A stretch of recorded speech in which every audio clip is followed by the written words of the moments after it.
Bonjour à tous et à toutes et bienvenue au 52e webinaire du Forum de reportage sur la crise sanitaire mondiale. Depuis plus d'une année, chaque semaine, nous organisons des webinaires, des ateliers en ligne, des formations gratuites pour les journalistes. Notre forum est un forum du Centre international pour les journalistes ICFJ qui est basé à Washington. Nous l'avons lancé en 5 langues, en anglais, en français, en espagnol, en portugais et en arabe, afin d'offrir les opportunités, les ressources et de l'aide aux journalistes du monde entier. Nous avons plus de 10 000 journalistes dans nos forums. Pour ceux et celles qui me découvrent pour la première fois, je suis Kossi Balao, le directeur du forum. Si vous êtes journaliste, nous vous invitons à rejoindre notre groupe privé sur Facebook. Aujourd'hui, nous avons l'immense plaisir, l'immense privilège et l'honneur d'accueillir M. Patrick White, professeur de journalisme à l'Université du Québec à Montréal. Avec Patrick, nous allons discuter des médias et comment les journalistes peuvent se réinventer et s'adapter au marché de l'emploi. Bonjour, M. Patrick White. Bonjour. Merci d'avoir accepté notre invitation. Ça me fait plaisir. Nous sommes contents de vous recevoir. Monsieur Patrick est le fondateur, éditeur et rédacteur en chef du Huffington Post au Québec.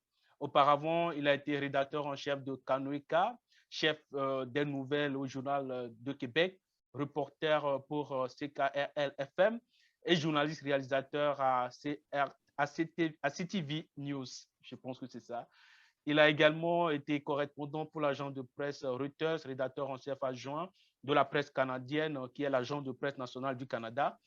Et il est aussi l'auteur du livre Le village CNN, la crise des agences de presse.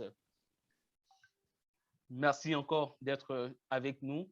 Je rappelle aux participants, aux participantes que vous pouvez poser vos questions aux panélistes. Vous pouvez le faire pour ceux qui nous suivent la vidéo dans le groupe privé sur Facebook. Vous pouvez poser vos questions dans les commentaires sous la vidéo. Mais pour ceux et celles d'entre vous qui nous suivent via Zoom, vous pouvez seulement poser vos questions dans la boîte de chat qui est juste en bas de votre écran. Ce webinaire est interactif. N'hésitez pas à nous soumettre vos questions. Monsieur Patrick, les défis qui menacent les médias sont nombreux. Les médias font face au manque de financement, à l'effondrement des publicités. Ils sont fragilisés par les GAFAM. Ils font face à des restrictions de budget et de personnel. Et il y a en plus la crise sanitaire qui a paralysé les activités des entreprises de presse. Et dans ce contexte, quel avenir pour les étudiants en journalisme? Ont-ils encore de chances de se faire embaucher dans cette profession en crise? Oui, alors moi, je vous parle de Montréal aujourd'hui. Il est 11 heures du matin ici. Alors oui, il y a encore beaucoup d'avenir en journalisme et on va toujours avoir besoin de jeunes journalistes pour la relève. Entre autres, au Canada, en ce moment, il y a une pénurie de main-d'œuvre en journalisme. Il y a beaucoup d'emplois qui ne trouvent pas preneurs et je crois que ce phénomène-là va s'amplifier dans les prochaines années. Il y a beaucoup de départs à la retraite dans le domaine du journalisme au Canada et ailleurs dans le monde. Il y a beaucoup de congés de paternité, de maternité. Au Canada, c'est quand même 1 an, le congé de maternité. Ça va être prolongé bientôt à 18 mois pour les femmes et les hommes peuvent prendre une grande partie du congé également en compensation. Donc oui, il y a également beaucoup de burn-out dans le domaine du journalisme, beaucoup de gens qui changent de secteur, de domaine de travail. Donc, il y a beaucoup de demandes, de pression très, très fortes au sein des écoles de journalisme, comme celle de l'UQAM où j'enseigne depuis 2 ans, pour avoir des cohortes. Nous, c'est à peu près 50, 60 finissants à chaque année et le taux de placement est très, très proche de 90% en ce moment. Pourquoi on a encore besoin de journalistes aujourd'hui? Ben, c'est pour expliquer le monde, pour donner du contexte, pour analyser les grands dossiers, pour évidemment faire des demandes d'accès à l'information, faire du journalisme d'enquête, du journalisme de solution, du journalisme, évidemment, on a besoin de journalistes pour couvrir l'Assemblée nationale. Ici au Québec, le Parlement fédéral À Ottawa, on a une campagne électorale qui va commencer dans les prochaines semaines au Canada. On a besoin de journalistes politiques aguerris sur le terrain dans les parlements. Et évidemment, au fil des années, bien, il y a d'autres types de journalisme qui se développent, le journalisme de données en particulier que le vent dans les voiles et tout ça. Donc, pour répondre à votre question, oui, on a toujours besoin de jeunes journalistes. Les besoins sont très criants dans les rédactions, que ce soit en France, en Belgique, en Suisse, en Afrique francophone. Et je vais parler un peu de la francophonie tout à l'heure. Alors, le sujet de ma présentation aujourd'hui, c'est comment les journalistes peuvent se réinventer et s'adapter au marché du travail dans lequel domine une forte concurrence. Mais il y a aussi la question de la crise sanitaire de COVID-19 qui a commencé en mars 2020 et pas juste au Canada, évidemment, un peu partout dans le monde. Alors, merci pour commencer de votre invitation ce matin. C'est un grand plaisir d'être avec vous. Commençons avec la question de la COVID-19. Il y a quand même des limites au télétravail parce que le travail du journaliste, c'est d'être sur le terrain. Alors oui, on peut faire des Zooms, on peut faire des appels téléphoniques, on le faisait déjà avant, mais le rôle du journaliste est d'être sur le terrain, à parler à des gens, à assister à des congrès, à être en personne au Parlement, au palais de justice, être sur le terrain durant les campagnes électorales, poser des questions aux citoyens, aller couvrir des faits divers, des accidents sur la route, aller couvrir tous les sujets possibles de la société. Là, évidemment, c'est l'été en ce moment, mais on a quand même les Jeux olympiques de Tokyo qui commencent dans les prochaines semaines. Il y a un grand nombre de médias canadiens et de un peu tous les pays dans le monde qui vont être à Tokyo pendant 3-4 semaines pour cette couverture-là. On a la Coupe Euro de football en ce moment qui se termine dimanche. Un grand nombre de journalistes sont présents, évidemment. Donc, comment se réinventer? Bien, on revient toujours à la base du journalisme. On ne peut pas réinventer un métier à 100%. Les bases du journalisme, c'est la vérification des faits, c'est d'être sceptique à la base. On veut des gens qui sont curieux, qui posent des questions, qui vont prendre une pierre et la virer de tous les côtés pour avoir des réponses à leurs questions. Des journalistes qui vont continuer à demander, de faire des demandes d'accès à l'information via des lois qui sont très, très désuètes par ailleurs. Donc, moi, la réinvention, comment elle se passe, c'est que oui, il faut comprendre qu'on est toujours en sortie de pandémie. Il y a encore des confinements, des reconfinements qui se font, mais on va devoir assez rapidement cet automne, après la pandémie, si tout se règle comme il faut, retourner dans les salles de nouvelles, retourner dans les rédactions. Pourquoi? À cause des limites du télétravail. Le télétravail réduit considérablement l'émulation des journalistes entre eux. Quand tu arrives dans une salle de rédaction à Montréal, comme au journal La Presse, qui a à peu près 200 journalistes, alors c'est l'émulation le matin, les discussions autour de la machine à café, les potins, les rumeurs qui s'échangent, les vérifications de faits, évidemment. Et dans une salle de rédaction, je crois que ça va être irremplaçable. Et c'est une des grandes pertes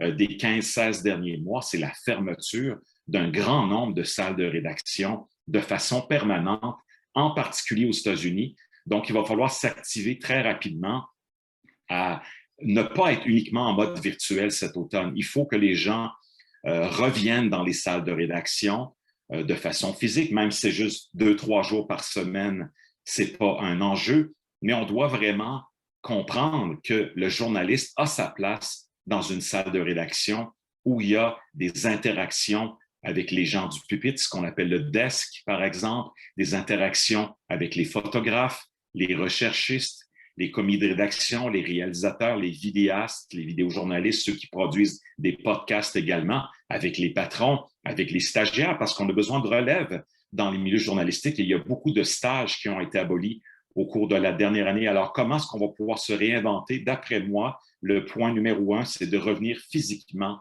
dans les salles de nouvelles. Et évidemment, le télétravail va demeurer d'une certaine manière. On va avoir beaucoup plus de flexibilité qu'on avait avant mars 2020 parce qu'on est capable maintenant de produire des quotidiens à distance via l'info nuagique, via le cloud, avec des CMS qui sont fonctionnels même à distance, les archives qui sont maintenant numérisées. On est capable d'avoir des réunions de production en Zoom, ce qu'on ne faisait pas avant, mais il y a des limites au Zoom. Je crois qu'il y a une fatigue reliée au Zoom. C'est très difficile de se concentrer plus que peut-être une demi-heure, trois quarts d'heure. Souvent, il n'y a pas d'interaction parce que les caméras des gens sont fermées. Donc, je crois fermement que oui, on peut se réinventer, intégrer davantage de notions virtuelles. Si on n'est pas capable de parler à quelqu'un en ondes à la télé, on peut l'avoir en ondes avec Skype, avec FaceTime, avec Google Meet, avec Teams, avec plein de technologies qu'on utilisait très, très peu, en fait, parce qu'on voulait tout le temps que les gens soient en studio, à la radio ou à la télévision, en direct sur les chaînes d'information. Donc, le télétravail a vraiment ses limites, on le voit. Il y a évidemment de la détresse mentale pour un grand nombre de journalistes. Pour un grand nombre de journalistes également, c'est très difficile de travailler à la maison avec les enfants, le conjoint, la conjointe. Donc, ça rend le travail difficile. Et souvent aussi, on parle à des sources qui sont confidentielles et on ne veut pas que ces gens-là soient connus. Et il y a des enjeux de cybersécurité. Il y a de plus en plus de cyberattaques un peu partout dans le monde. Et souvent, à la maison, bien, les connexions Internet sont beaucoup moins sécurisées qu'au travail. Donc, il y a un enjeu de forte sécurité. Un des autres enjeux, c'est la question du multitasking, le multitâche. Le journaliste de 2021 dans le monde fait le travail de 4 personnes il y a 25-30 ans. Donc, il y a quand même des limites au multitasking, au multitâche. On ne peut pas demander à un journaliste d'être le meilleur caméraman du monde, de tweeter une conférence de presse en direct, de faire de la vidéo, de faire son propre montage, d'être un caméraman, d'être un recherchiste, d'écrire un petit texte rapide pour le site web de son propre média. Après ça, on va lui demander de bloguer, on va lui demander un podcast, comme je disais, faire le montage vidéo, écrire un article pour le journal du lendemain. Le journal du lendemain, il n'existe plus parce qu'on travaille vraiment en temps réel depuis une trentaine d'années. Et tout ça, le multitâche, le multitasking, s'est approfondi dans les dernières années. Ça a été encore amplifié davantage avec la COVID-19 parce que la COVID-19 a forcé un virage numérique très profond au sein des salles de rédaction, au sein des salles de nouvelles. Et ce virage numérique-là va aller encore plus de l'avant. Évidemment, avec les technologies qui se développent, on est capable maintenant, évidemment, d'avoir des logiciels de transcription d'entrevues basés sur l'intelligence artificielle. On est capable également d'automatiser certaines tâches par des robots journalistes. Donc oui, il y a des enjeux sur le multitâche parce qu'en ce moment, le journalisme est comme une pieuvre et il y a des limites à la pression et au stress qu'on peut mettre sur un journaliste. On va presser le journaliste comme un citron de plus en plus aujourd'hui. Et la question de la santé mentale va être un enjeu très, très important dans les rédactions au cours des prochaines années. Il faut permettre la déconnexion des journalistes de temps en temps, des vacances annuelles, que ce soit 2, 3, 4, 5, 6 semaines. Ici au Canada, c'est 2 à 3 semaines par année. C'est pas comme les grandes vacances en Europe. Donc, on est dans une dynamique où, évidemment, le multitâche est très exigeant pour les jeunes journalistes et même ceux qui sont en mi-carrière, en début de carrière ou en fin de carrière. Un autre thème que je voulais aborder ce matin, bien, je l'ai dit, c'est le retour sur le terrain. Ce n'est pas vrai qu'on peut faire un meilleur travail en n'étant pas sur le terrain. Il y a des limites à la virtualité. C'est important, le contact humain dans la société. Le journaliste est un peu un représentant des citoyens dans le monde. C'est lui qui explique le monde, mais il doit aller à la rencontre des gens sur le terrain, dans les congrès, les conférences, les événements publics, les cultures, les festivals, par exemple, ici, Montréal ou la ville de Québec, c'est le début du Festival d'été international de Québec aujourd'hui. En général, à Montréal, on a le Festival international de jazz qui est aussi grand que celui de Montreux en Suisse. On a des grands festivals. Alors, la vie culturelle doit être couverte et c'est important que les journalistes soient sur le terrain plus que jamais en respectant évidemment les consignes sanitaires qui vont nous suivre encore longtemps. Un des enjeux dont j'aimerais parler aussi ce matin, c'est l'apport de la technologie et les menaces que représente également la technologie pour l'avenir du travail de journaliste. Commençons avec l'intelligence artificielle. L'intelligence artificielle, ce n'est pas des robots qui vont remplacer les journalistes demain matin, mais on pense que l'intelligence artificielle pourrait faire entre 8 et 12% des tâches de journalistes au cours des prochaines années. Ce que ça veut dire, en fait, c'est qu'on pourrait, oui, automatiser des tâches routinières. Par exemple, les résultats sportifs. On a déjà des programmes de logiciels informatiques, des applications de l'intelligence artificielle qui écrivent, qui rédigent des dépêches de 2 à 5 paragraphes. C'est extrêmement brut. Il n'y a pas de sentiment là-dedans. Ce sont des textes qui ne sont pas très intéressants, mais qui résument un match de baseball, un match de football, un match de hockey ou encore de football américain. Donc, ce sont des dépêches routinières, comme par exemple les résultats trimestriels des entreprises cotées en bourse. Bloomberg, Reuters, les grandes agences maintenant, ce sont des robots qui écrivent ces petits jets de base. Donc, on parle de textes de 2 à 6 paragraphes qui sont uniquement factuels. Ces gens-là, ces logiciels-là ne vont pas voler le travail des journalistes parce que les journalistes, qu'on veut qu'ils fassent, c'est du travail à haute valeur ajoutée. C'est-à-dire, on parle de quoi là? On parle de journalisme de solution, de journalisme d'enquête. On parle de faire des grands dossiers, des grands reportages, des collaborations internationales comme les Panama Papers, comme les Luxembourg Papers et bien d'autres coalitions internationales pour le journalisme d'enquête. On veut donc que ces journalistes-là fassent des grands entretiens, des grandes entrevues, fassent des demandes d'accès à l'information, donc faire la différence parce que le côté routinier du travail, et moi j'ai été à l'agence Reuters pendant 11 ans, bien, il y a une partie de mon travail qui aurait pu être faite par des robots déjà à l'époque, dans les années 90, c'est-à-dire l'automatisation des dépêches sportives, les résultats électoraux, par exemple, le soir des élections, et comme je l'ai dit, les résultats trimestriels des entreprises, qu'on appelle les earnings en anglais. Donc, il y a déjà certaines tâches qui peuvent être automatisées. Par exemple, la transcription des entrevues. Si je fais une entrevue de 3 heures avec vous, mon cher ami, et que j'ai un logiciel comme Trint, par exemple, qui peut tout résumer en 20 secondes, le travail serait peut-être de près de 3-4 heures pour transcrire une entrevue qui a duré 3-4 heures. Alors, peut-être même une journée et demie pour transcrire entièrement en français une grande entrevue. Donc, l'intelligence artificielle, dans un cas comme ça, va permettre aux journalistes de se concentrer sur l'essentiel, c'est-à-dire l'entrevue est transcrite rapidement en 20-30 secondes, faire un travail et pas passer 3, 4, 5, 6 heures à réécouter une entrevue qui a été faite. Il y a une question d'économie de temps là-dedans, en autant que ces logiciels-là ne volent pas d'emplois. Et il y a des emplois qui disparaissent malheureusement en ce moment en raison de l'intelligence artificielle. Le plus bel exemple, c'est le portail d'information MSN UK, Microsoft UK, et celui de MSN au Canada, où tous les postes d'éditeurs ont été abolis l'an dernier. Ce sont maintenant des programmes informatiques qui automatisent des dépêches qui viennent des grandes agences de presse, que ce soit AP, l'AFP, Reuters ou Bloomberg, ou encore des partenaires comme le journal Le Monde, le journal Le Temps ou encore des grands quotidiens au Québec. Donc, il y a une réalité où il y a certains emplois qui pourraient être perdus, des éditeurs, par exemple, qui n'effectuaient pas nécessairement des tâches très approfondies. Il y avait beaucoup de copier-coller de textes d'agences de presse, par exemple, mais si on peut les conserver pour d'autres tâches journalistiques, c'est-à-dire la valeur ajoutée, offrir un produit intéressant pour le lecteur et un lecteur qui est noyé dans la surabondance d'informations. Et ça, c'est un grand enjeu pour les médias. Quel genre de contenu on veut produire? Bien, il y a déjà des contenus evergreen, comme on dit, des contenus intemporels. Le journaliste doit aller plus loin et offrir quelque chose pour un lecteur aujourd'hui qui est averti qu'il y a des dizaines de sources d'informations et 85% des gens en Amérique du Nord ne veulent pas payer pour du contenu journalistique. Alors, il y a l'enjeu des paywalls en ce moment, la protection des contenus, la violation du droit de propriété intellectuelle, le plagiat, les sites qui copient et collent, les agrégateurs d'informations qui pourraient éventuellement faire du vol d'informations. Et on a beaucoup de sites automatisés qui traduisent des articles aussi. Et ça, c'est du vol d'informations. Et la blockchain, de ce point de vue-là, pourrait être une solution pour protéger de façon inviolable les contenus, de protéger le droit d'auteur. On pourrait, avec la blockchain, par exemple, protéger l'authenticité d'une nouvelle, vérifier qu'est-ce qu'une fake news, qu'est-ce qu'une fausse nouvelle, qu'est-ce qu'une information vérifiée, par exemple,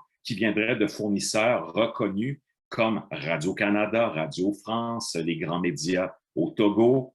Ça devient des enjeux. Il y a des certifications que Reporters sans frontières va émettre maintenant pour les médias reconnus, les médias crédibles. Et là, je pense qu'avec la blockchain, on pourrait avoir une authentification complète de médias sérieux pour combattre la désinformation, la propagande, les fake news et s'assurer que dans les médias sociaux, par exemple, avec la blockchain, on aurait une assurance que le texte ne sera pas modifié parce qu'il faut revenir au livre de George Orwell, 1984. On n'est pas très loin de ça aujourd'hui avec les médias propagandistes en Chine, en Russie, en Iran, par exemple, où des contenus, il y a énormément de censure d'informations dans les 3 pays que j'ai mentionnés. La blockchain empêcherait de modifier des textes déjà publiés et de protéger les archives des médias et également de monétiser ces contenus-là, parce que la monétisation des contenus, c'est le nerf de la guerre. Alors, essentiellement, il y a ça. Il y avait une question tout à l'heure, bon, est-ce que les gens vont être bien formés pour ces outils-là? Et oui, la formation continue des journalistes est un enjeu très, très important. Au Québec, il y a une loi qui oblige les entreprises à dépenser 1% de leur masse salariale à chaque année en formation. Évidemment, ce n'est pas assez, mais la formation continue des journalistes, pas 2 heures par année, là. Moi, je dirais 2 heures par semaine. Former nos journalistes à faire du montage vidéo, comment faire un bon podcast, des cours d'éthique journalistique obligatoires, des cours d'éducation civique aux médias obligatoires dès l'école primaire et l'école secondaire, peut-être pour combattre la désinformation auprès des jeunes qui sont soumis à cette désinformation-là un peu partout, que ce soit sur TikTok, Snapchat, Instagram ou même ailleurs, parce que la plupart des jeunes ont délaissé Facebook, comme vous le savez. Donc, la formation continue est très importante. Réviser également le rôle des écoles de journalisme. À l'UQAM, par exemple, c'est un cours contingenté. On accepte entre 60 et 70 étudiants par année sur 200 à 300 applications. Bien évidemment, il y a une pénurie de main-d'œuvre, mais on doit viser la qualité. Donc, la qualité des candidats, ça passe par des têtes bien faites, une bonne culture générale, parler au moins 2 ou 3 langues, comprendre la protection des sources, être formé pour comprendre les défis de l'intelligence artificielle en journalisme, les défis que représente la blockchain et les espoirs également de certaines technologies. Comprendre également l'importance des modèles d'affaires en journalisme qui sont brisés. Et évidemment, on comprend que la publicité, c'est plus ce que c'était, mais il y a des modèles d'affaires participatifs, la création des organismes à but non lucratif, qu'est-ce qu'on fait avec le crowdfunding, le socio-financement, et évidemment, revenir à la base du journalisme, comme je disais. Donc, la formation continue pour bien écrire, pour penser, pour améliorer le storytelling de nos reportages, comment produire des contenus intéressants pour les lecteurs, que ce soit des podcasts, des vidéos. Donc, la formation continue va demeurer une clé pour moi, selon moi, pour réinventer et adapter les journalistes à un marché du travail qui est en constant changement en raison des pressions du marché du travail, en raison des pressions de la technologie qui évolue à un rythme vraiment, vraiment hallucinant. Après ça, une des clés de solution, parce qu'il faut être en mode solution aujourd'hui et pas uniquement parler de l'état difficile du monde des médias, parce que la crise des médias, elle est permanente, elle n'est pas temporaire. Alors, une des conclusions, selon moi, une des discussions que je voudrais avoir avec vous ce matin, c'est qu'il faut se spécialiser. Il faut se trouver une niche. L'avenir des médias va passer par la spécialisation ou l'hyper-spécialisation. À la blague, ce matin, je vous dirais peut-être que quelqu'un qui voudrait lancer un site spécialisé sur le monde de la quincaillerie, des matériaux de construction, ou même un site spécialisé sur les vis, les têtes de clous, les tournevis, probablement qu'il y a beaucoup de gens avec la COVID-19 qui ont développé un sens manuel. Il y a beaucoup de gens qui aiment les travaux manuels. Il y a beaucoup, évidemment, avec le cocooning qui s'est développé dans les 20-30 dernières années. Le fait qu'on ait beaucoup resté à la maison dans les 16 derniers mois avec le confinement, bien, il y a un retour vers la maison qui se fait et des sites ultra spécialisés vont se développer, que ce soit les sports électroniques, les loisirs, le plein air, les finances personnelles, le voyage, tout ça existait déjà avant. Il y avait même des portails d'information, mais on va quitter de plus en plus les portails pour aller vers des sites d'information hyper spécialisés. Après ça, être local, mais peut-être même hyper local, dans les quartiers, dans les coins de rue. Alors, à Montréal, on a des sites d'information dans chaque quartier, dans chaque arrondissement. J'imagine que c'est pareil à Paris, mais je crois qu'on va aller de plus en plus vers des sites locaux et hyper locaux d'information. Évidemment, on va avoir besoin de financement du gouvernement, par exemple, le financement qui vient des États, que ce soit le gouvernement fédéral ou le gouvernement municipal ou le gouvernement provincial. Au Canada, par exemple, il y a un programme d'aide aux médias au plan fédéral. C'est 600 millions de dollars sur 5 ans. Au Québec, il y a un plan d'aide financier aux médias. C'est 250 millions de dollars sur 5 ans. C'est beaucoup des crédits d'impôt sur la masse salariale, sur l'embauche des journalistes, sur l'usage des technologies, le virage numérique, mais on a également un autre 60 millions de dollars qui a été dégagé au Canada pour la création de postes de journalistes dans des déserts d'information. Un désert d'information, c'est quoi? C'est de plus en plus, ça se passe de plus en plus au Canada et aux États-Unis et ailleurs dans le monde. C'est des villes importantes ou des régions où il n'y a plus de journalistes. À cause de la crise des médias, il y a plein de stations de radio qui ont fermé dans les dernières années et ça s'est aggravé dans les 16 derniers mois, en 3000 postes de journalistes abolis au Canada depuis un an. Aux États-Unis, c'est encore plus dramatique. Donc, on se retrouve dans une situation où il y a des postes qui ont été abolis, des médias qui ont disparu et on a des régions complètes. Oublions pas que le Québec, c'est 40 fois la Suisse, c'est 4 fois la superficie de la France.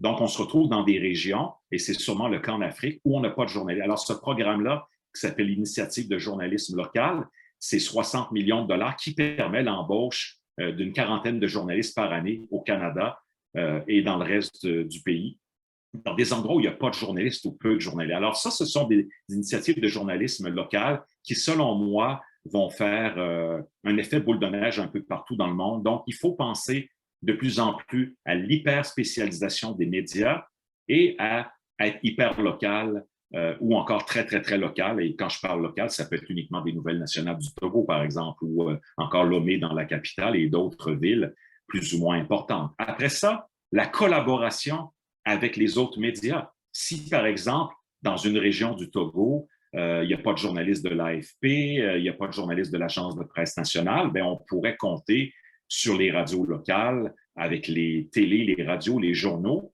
pour collaborer, faire un partage, un échange de journalistes, un échange de contenu entre les divers médias. Et oui, on est des concurrents, mais dans certains cas, on pourrait faire un échange de textes, un échange de contenu à l'amiable. Et je crois que de plus en plus, le mot d'ordre à l'avenir, ça va être la collaboration entre les médias. Si on peut partager les coûts pour l'envoi de journalistes aux Jeux olympiques, par exemple, qui sont devenus très chers. Je vois les coûts d'organisation de la Coupe du monde de football. On vient d'annuler 3 matchs à Montréal pour 2026 parce que la FIFA demandait 300 millions de dollars au Québec pour l'organisation de 3 matchs. Alors, on ne peut pas payer 300 millions de dollars pour 3 matchs, mais pour les médias, pour la couverture à l'étranger en particulier, l'information internationale est devenue de plus en plus un parent pauvre. Alors, si on peut partager les coûts des correspondants à l'étranger entre médias nationaux, en France, en Afrique, au Canada, ailleurs, ce serait déjà un bon début. Et aussi, travailler en collaboration au sein de son média, collaborer avec les ingénieurs informatiques, avec les geeks, avec les représentants des ventes publicitaires pour penser peut-être à certains types de contenus, travailler avec les gens du marketing peut-être pour penser à des idées de produits, des nouvelles infolettres spécialisées, des newsletters. Les newsletters, on le vend dans les voies, alors pensons à des types de newsletters. Est-ce qu'on peut penser aussi à qu'est-ce qu'on va mettre derrière le paywall de notre média, des contenus à haute valeur ajoutée qui font que les gens vont accepter de payer 9 $ par mois ou 6 € par mois pour des contenus hautement spécialisés ou très, très, très locaux, par exemple. Est-ce qu'on veut des contenus avec des infographies animées, des infographies virtuelles, de la réalité augmentée en vidéo, de l'audio augmenté? Est-ce qu'on veut focaliser sur les podcasts, sur les contenus vidéo, sur les contenus interactifs? Qu'est-ce qu'on fait avec nos jeunes stagiaires également? La production de contenu, donc en collaboration au sein des médias. On va toujours conserver la séparation entre les rédactions et les salles de nouvelles et les services de vente publicitaire, pardon, mais c'est important peut-être de faire une réunion par semaine et que dans la salle de rédaction, on peut avoir une personne des ventes, une personne qui viendrait de l'informatique, quelqu'un du marketing, et quelques fois par semaine, on fait des brainstorming pour penser à de meilleurs contenus, à des stratégies. Est-ce qu'on se lance dans la gestion d'événements, par exemple, comme font beaucoup de grands médias, des Economist ou New York Times qui vont organiser des symposiums, des conférences payantes avec de leurs journalistes, des conférences gratuites aussi, donc des contenus gratuits pour les gens qui vont payer un abonnement numérique ou même un abonnement papier, parce qu'il y a encore de l'avenir dans les journaux papier pour au moins 10 à 15 ans, peut-être même plus pour certains grands médias comme le New York Times, le Journal de Montréal, le Monde, qui ne veulent pas laisser tomber le papier. Donc, la collaboration au sein des médias, à l'extérieur des médias et aussi la collaboration avec les universités. Les universités, ce n'est pas des gens qui vivent dans des tours d'ivoire et qui peltent des nuages, comme on disait il y a 30-40 ans. Moi, la raison pour laquelle j'enseigne à l'Université du Québec à Montréal, c'est pour créer des liens, créer des emplois pour les jeunes étudiants, leur trouver des stages, leur trouver des emplois, mais c'est aussi pour créer des liens quotidiens avec les grands médias canadiens, connaître leurs besoins. Et évidemment, il faut alimenter le marché du travail qui a des besoins. Il faut aussi susciter la diversité culturelle au sein des salles de rédaction.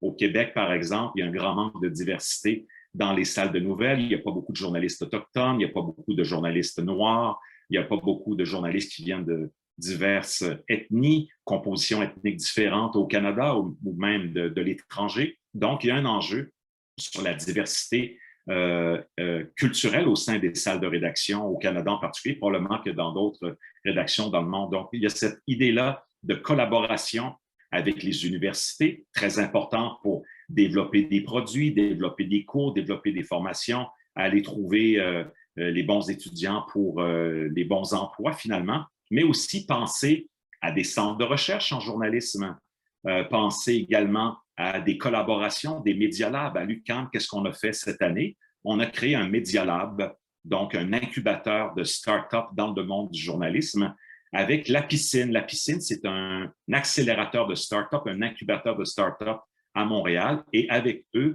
et le ministère canadien du patrimoine, on a créé un programme de Media Lab où on accompagne pendant 10 semaines 6 start-up qui vont présenter des projets dans le domaine des médias, donc des projets de nouveaux médias numériques, que ce soit des projets d'intelligence artificielle, de médias hyper locaux, des projets de médias étudiants qui viennent des universités ou des collèges. Et on a accompagné aussi des projets qui présentaient des podcasts et également un projet de journalisme scientifique dans le domaine des cosmétiques, qui est un milieu, ce qu'on appelle le lifestyle, où il y a beaucoup de désinformation dans le domaine des cosmétiques. Alors, nous, on a encouragé 6 projets, mais on a reçu 52 projets au mois de mars.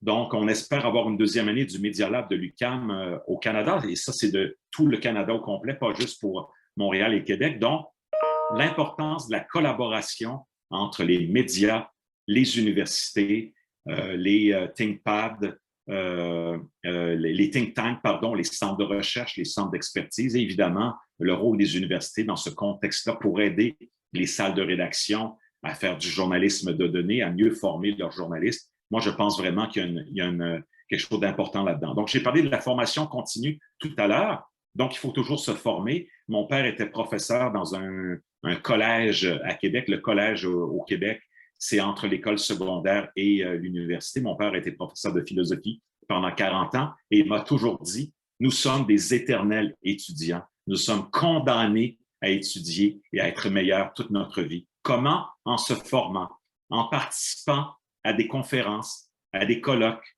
comme par exemple le Forum francophone de l'ICFJ, ONA, le Online News Association au Canada, États-Unis. Le congrès était il y a 2 semaines, c'était en ligne, mais c'est quand même la messe annuelle des médias en ligne un peu partout dans le monde. Il y a South by Southwest, qui est vraiment un événement fourre-tout, mais une grande partie des conférences de South by Southwest, c'est sur l'avenir des médias numériques. Donc, c'est important d'y aller à South by Southwest au moins une fois dans sa vie. Et les associations professionnelles, comme au Québec, la Fédération professionnelle des journalistes du Québec, c'est important d'être membre de ces fédérations professionnelles de journalistes. La Canadian Association of Journalists, il y a plein d'associations, plein de colloques où il y a des formations, que ce soit les entretiens Jacques Cartier, qui d'une année à l'autre, c'est entre Montréal et Lyon. On a des conférences, les Assises de Tours, je crois, en journalisme en France en septembre. Il y a des congrès au Maroc de journalisme également, et un peu partout dans le monde. Donc, l'importance de toujours se former, de participer à ces colloques-là, à ces conférences-là. Et avec le monde virtuel d'aujourd'hui, c'est beaucoup plus facile et souvent, c'est gratuit. Pour terminer, comment on peut se distinguer en tant que journaliste, se réinventer, s'adapter? Je crois qu'il faut miser sur la francophonie. L'importance de faire la promotion du français dans le monde, de combattre l'anglicisation rampante dans le monde. On le voit en France et en Afrique à quel point cette anglicisation-là des pays est importante. Donc, la francophonie, c'est quoi? On parle quand même de 55 pays. On parle quand même d'une force de frappe avec l'Afrique francophone, le Canada, la France, la Suisse, la Belgique, le Luxembourg et plein d'autres pays dans le monde où il y a beaucoup de francophones. On le sous-estime, mais on sous-estime la francophonie. On va en Égypte, il y a beaucoup de francophones en Égypte, en Roumanie également, plein de pays, même le Costa Rica, je dirais. La francophonie, c'est 260 millions de personnes dans le monde. C'est une manière de collaborer davantage ensemble. C'est pour ça que je suis ici un peu aujourd'hui au sein de ce forum francophone de l'ICFJ. Donc, l'importance de valoriser le fait français, la langue française, le français en général, combattre l'anglicisation à travers une collaboration importante au sein de l'organisme international de la francophonie qui a des budgets pour vous, pour former les journalistes francophones de l'Afrique et de tous les pays du monde. On a des projets sur la désinformation, sur l'éducation civique aux médias, avec l'Organisation internationale de la francophonie, qui a un bureau très important à Dakar, au Sénégal. N'hésitez pas à me contacter si vous voulez en apprendre davantage. Donc, le message ce matin, c'est un message très positif sur l'avenir du journalisme. Oui, on s'est déjà réinventé dans les 16 derniers mois avec la COVID-19. On doit s'adapter évidemment aux nouvelles technologies, penser à long terme et non à court terme, travailler main dans la main et commencer évidemment à comprendre l'importance des technologies comme l'intelligence artificielle et la blockchain pour mieux tirer notre épingle du jeu et continuer à viser du journalisme de grande qualité. Alors, merci pour votre écoute ce matin et je suis là pour la prochaine demi-heure répondre à vos questions. Merci. Merci beaucoup, Monsieur Patrick Weck. Vous avez abordé toutes les questions que j'ai préparées à mon niveau pour vous poser. Et là, nous offrons l'opportunité à ceux qui nous suivent. Si vous avez aussi des questions à poser, c'est l'occasion de le faire. Merci parce que tout ce que vous avez présenté est formidable. Il y a tous les éléments dedans. Mais j'aimerais encore vous poser une question. Est-ce que les médias aujourd'hui peuvent-ils être encore rentables? C'est très difficile d'être rentable en ce moment. Donc, c'est pour ça un peu que le modèle d'affaires des OBNL, ce qu'on appelle les organismes à but non lucratif, sont de plus en plus populaires. Mais pour les grands médias qui ont des milliers de journalistes, ce n'est pas un enjeu du tout, que ce soit le New York Times ou The Economist. On regardait les revenus de plusieurs grands médias dans les dernières années. La dernière année, des augmentations considérables de revenus pour le quotidien Le Devoir à Montréal, qui est rentable, je crois, pour la 4e année d'affilée, alors que c'est un quotidien montréalais qui était menacé depuis très longtemps, depuis des dizaines d'années. Donc, pour les grands médias, que ce soit le Globe and Mail de Toronto, les agences de presse en particulier, eux, ils sont capables de tirer leur épingle du jeu parce qu'ils ont des économies d'échelle et qui diffusent leur contenu, souvent anglophone, dans près de 200 pays. Pour les plus petits médias, c'est très difficile. Beaucoup de gens, 85% des gens en Amérique du Nord ne veulent pas payer pour des contenus journalistiques. On a cet enjeu-là. Et évidemment, il y a une chute drastique des revenus publicitaires qui ont été absorbés au Canada à 81% en plan numérique par les Google et Facebook de ce monde. Au Québec, selon les calculs de Jean-Hugues Roy de l'École des médias de l'UQAM, on parle de 280 millions de dollars canadiens par année qui se rendent chez Google et Facebook au Canada avec les contenus partagés par les internautes canadiens. Là, je parle de contenus d'actualité uniquement, des articles d'information. Donc, très difficile de faire des profits, même pour les grandes agences de presse. Souvent, comme on est des grossistes en information, on perd de l'argent, mais il y a la notion de service public qui est toujours là. Et les télévisions publiques, souvent, n'ont pas d'objectif de rentabilité et vont perdre de l'argent. Donc, c'est les gouvernements qui vont éponger les déficits. Donc, c'est très difficile de faire des profits aujourd'hui, à moins qu'on soit un grand média d'information.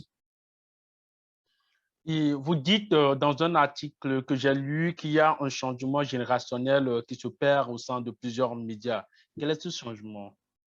Ben, le changement, c'est qu'il y a beaucoup de départs à la retraite, mais des gens qui étaient là depuis 30 ou 40 ans. Donc, ce roulement personnel-là, il est bénéfique parce qu'on va aller chercher des jeunes dans les écoles de journalisme, mais en même temps, on perd une certaine mémoire, une mémoire des événements collectifs, des événements internationaux, une expertise aussi, une connaissance de certains dossiers en profondeur. Donc, on doit commencer un peu à zéro d'une certaine manière avec souvent que ce soit des stagiaires ou des journalistes surnuméraires, des freelances, des gens qui sont uniquement sur appel. Donc, c'est un défi. Il y a une pénurie de main-d'œuvre qualifiée en journalisme au Canada. Je crois que c'est le cas en France aussi, dans d'autres pays. Donc, il y a l'enjeu de bien former les futures générations de journalistes dans les écoles et de réformer les programmes de journalisme également, qui va être un enjeu important au cours des prochaines années. J'ai deux questions ici d'étudiants en journaliste au Mali, au Togo, qui me demandent, après des études de journalisme, j'aimerais travailler au Canada, que dois-je faire pour être facilement embauché par un média canadien? Mais premièrement, il faut déménager au Canada. Il faut faire une demande d'immigration au Canada. Ça prend un permis de travail. Donc, en général, c'est des délais de 2 à 3 ans, souvent, si vos études sont terminées. On privilégie beaucoup l'immigration francophone au Québec, évidemment. Le Québec étant le seul État, la seule province francophone au Canada, c'est la langue officielle au Québec, c'est le français uniquement. Alors oui, il y a l'enjeu des visas de travail, mais on valorise l'immigration francophone au Canada et au Québec, donc il y a des facilités après vos études, mais il faut faire la demande assez rapidement. Une autre question du Togo également. Bon, on me dit, j'aimerais devenir journaliste un jour, je veux poursuivre mes études au Canada. Des conseils, les conditions remplies pour devenir journaliste au Canada, essentiellement, comme j'ai dit, c'est d'avoir une bonne formation, idéalement parler le français et l'anglais. Et ensuite de ça, il faut peut-être venir en famille, avoir déjà de la famille au Canada, ça peut aider, et faire les demandes d'immigration, les demandes de permis de travail. Mais il y a quand même des pénuries de main-d'œuvre dans des secteurs qualifiés. Le journalisme pourrait éventuellement être un de ces secteurs de pénurie de main-d'œuvre. Il y a une pénurie de main-d'œuvre extrêmement grave au Canada en ce moment qui n'est pas compensée par l'immigration. Donc, c'est un enjeu qui va devenir important dans les prochaines années. Après, c'est une autre question qui nous vient de France. Pour les médias, à votre avis, quels sont les prochains formats les plus prometteurs? Évidemment, tout ce qui s'appelle audio, au Québec, on parle de balado, mais en France ou ailleurs, c'est des podcasts. Alors évidemment, il y a un virage très, très grand vers l'audio, vers les podcasts, mais ce n'est pas rentable. En tout cas, ce n'est pas rentable en ce moment. Donc, ça va devenir un enjeu. Si la rentabilité n'est pas au rendez-vous avec les podcasts, dans 2, 3, 4 ans, les modèles d'affaires vont changer. Donc, il y a une demande extrême pour des contenus longs, ce qu'on appelle les longs formats, autant audio que vidéo, donc un très gros virage vers les documentaires vidéo, les documentaires journalistiques de 50 à 60 minutes ou même des plus grands épisodes. J'ai vu le reportage sur Netflix cette semaine sur Sophie Toscan-Duplantier, un grand documentaire de 4 heures sur son assassinat en Irlande en 1996. Je crois que c'est le genre de documentaire qu'on n'aurait pas vu il y a 5 ans. J'ai vu celui sur Netflix également concernant Ghislaine Maxwell, qui était le bras droit de M. Epstein dans le scandale sexuel aux États-Unis dans les dernières années. Alors, c'est des grands documentaires. Il y a les services de streaming en continu comme Netflix, Amazon et bien d'autres qui ont besoin de contenu. Donc, il y a un appétit vorace pour les contenus audio et vidéo en ce moment. Et on voit vraiment la guerre du streaming avec les studios d'Hollywood. Et on voit pendant ce temps-là au Québec, par exemple, qui est un milieu culturel extrêmement dynamique où on est capable de tirer notre épingle du jeu en développant beaucoup de contenu journalistique proprement québécois pour le marché francophone au Québec et dans le reste du Canada. Et pourquoi pas ailleurs dans le monde? Il faut que ces contenus-là soient découvrables. Donc, l'enjeu de la découvrabilité des contenus francophones sur toutes les plateformes, que ce soit Apple, que ce soit Google, Amazon, évidemment Microsoft, Facebook et les autres plateformes, l'enjeu de la découvrabilité va être important. Et je crois que l'avenir en ce moment passe par les contenus à haute valeur ajoutée, que ce soit le texte, audio, vidéo, mais c'est vraiment l'audio et la vidéo qui ont le vent dans les voiles. Une autre question, à part la francophonie, quelles sont les autres opportunités de formation pour le journaliste francophone? Il y a beaucoup de formations en ligne, des formations sur Internet qui sont gratuites, qui sont offertes par des écoles de journalisme, par des programmes de journalisme. Il y a des cours de journalisme un peu partout au Canada, en français, ailleurs dans le monde.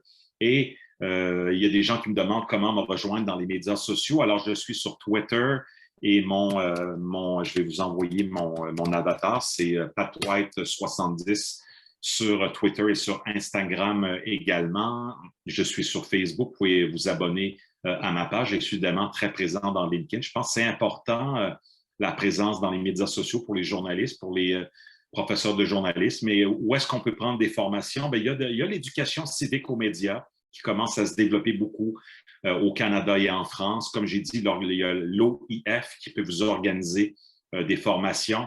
Il y a des budgets pour ça, donc n'hésitez pas à cogner à la porte de l'OIF pour voir quelles sont les formations d'éducation civique aux médias disponibles pour vous et des formations qui, évidemment, sont disponibles sur des sites comme la Fédération professionnelle des journalistes du Québec.